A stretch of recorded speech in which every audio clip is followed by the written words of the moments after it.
Tank ভর্তি হয়ে জল পড়ে যাচ্ছে। পুরো পাড়া সেই শব্দ শুনতে পেলেও এর কানে যায় না। আর যাবে কি, দোকান জুড়েই তো তার গোঁজা। রিম্পা ঘরে বসেই শুনতে পাচ্ছে ওপর থেকে গজগজানি। কি জ্বালায় যে পড়েছে ও। একেই তো অচেনা শহর, অপরিচিত মানুষ, তাতে নিজের বাড়িঘর ছেড়ে এখানে এসে আছে রিম্পা। বিয়ের পর 15 দিনও শ্বশুরবাড়িতে থাকেনি, গোবিন্দপুর চলে আসতে হয়েছে। তাই নিয়ে রিম্পার বন্ধু মহলে কত কথা। খুব লাকি তুই শাশুড়ির সাথে ঘর করতে হলো না। কিন্তু ওদের কি করে বোঝাবো যে এখানে এসে যাকে পেয়েছে সাক্ষাৎ ভগবান, দেবী দর্শন হয়েছে ওর। মনে মনে ভাবতে রিম্পা আবার শুনল, কই কথা কানে যাচ্ছে না, পাম্পটা বন্ধ করো। নিজের বাড়িটা হলে ঠিক বন্ধ করতো। কথাগুলো কানে যেতে মাথাটা গরম হয়ে গেল রিম্পার। সারাদিন কাজকর্ম সেরে সবে একটু বসলেই পাম্প চালাও রে চালাও, বন্ধ করো। ছাদে উঠলেই ততক্ষণ ছাদে থাকা যাবে না, সন্ধ্যের আগে ছাদের দরজা বন্ধ করে আসতে হবে। কত কি বিরক্তকর মনে মনে বলেই খাট থেকে নামতেই আবার চিৎকার শুনল রিম্পা। তাই আর বসে না থেকে দুমদাম পা ফেলে পাম্পের সুইচটা অফ করলো।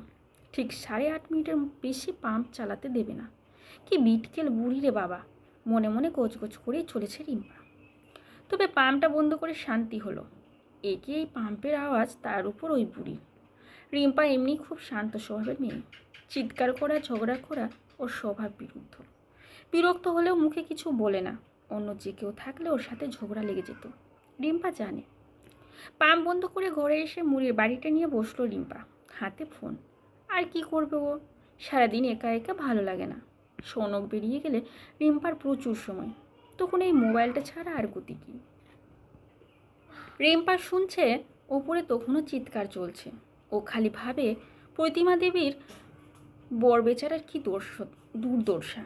রিম্পা একটু কান পেতে শোনার চেষ্টা করলো। কি জানি আবার কোনো ভুল করিনি তো। যতই হোক ও ভাড়াটে, আর ভাড়াটেদের দোষের শেষ হয় না।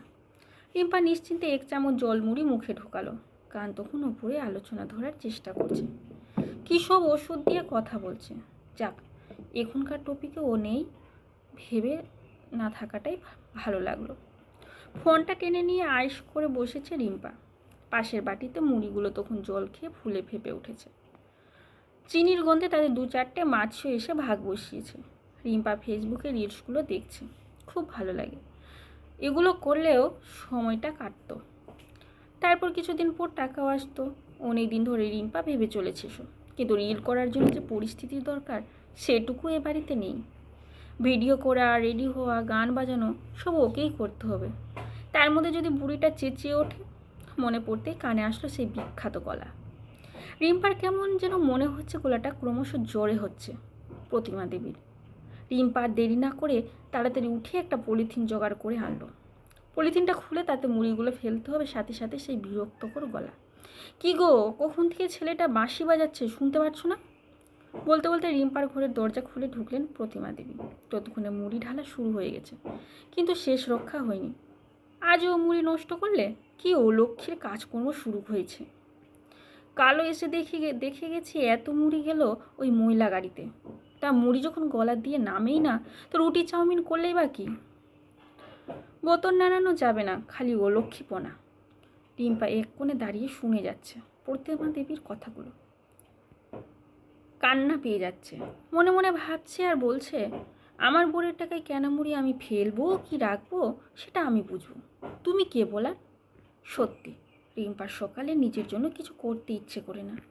সৌনক ছাতুর শরবত খেয়ে যায়, ভাত নিয়ে যায় সকালে, তাই সেরকম জলখাবার করে না রিম্পা। কোনোদিন ছাতু, কোনোদিন মুড়ি খেয়ে নেই। সত্যি বসে বসে মুড়ি চিবোতে ভালো লাগে না। 2 দিন ধরে তো নষ্ট হচ্ছে। খাবার নষ্ট করলে ওর মাও খুব বকতো, তাই বলে এরকম ভাষা। কান্না পেয়ে যাচ্ছে বারবার রিম্পার। তার মধ্যে আবার বাঁশির শব্দ। দাঁড়িয়ে আছো কেন, যাও ময়লাটা দিয়ে এসো। আর কতক্ষণ দাঁড়াবে ছেলেটা, আবার বলেন প্রতিমা দেবী। রিম্পা তাড়াতাড়ি করে গেল উপচে পড়া বিন ব্যাগ নিয়ে। বাড়ির দরজার সামনেই দাঁড়ায় এই গাড়িটা। রিম্পা ছুড়ে দিয়ে ঘরে চলে আসলো। তখনও ঠায় দাঁড়িয়ে প্রতিমা দেবী। রিম্পা এখন কী করবে বুঝতে পারছে না। ফেসবুকে একটা গল্প পড়ছিল, সেটা অর্ধেক হয়ে আছে। রিম্পা কী করবে তা নিয়ে তো ভাবার কিছু নেই, যখন সামনে প্রতিমা দেবী তো আছেন। ঘরে রাখা শোকেসের সামনে এসে দাঁড়িয়ে প্রতিমা দেবী বললেন, এই মেয়ে, এদিকে দেখো তো কত ঝুল পড়েছে দেওয়ালে, ময়লাও জমেছে। কার হাতে যে ঘর ছাড়লাম ভগবান। রিম্পা নিজেও জানে ধুলো পড়েছে, ও দুদিন ছাড়াই পরিষ্কার করে। আজও করতো, কিন্তু এসব টুকটাকি কাজ স্নানের আগেই করে। বুড়ির ততক্ষণ ওর আর তো সইবে না।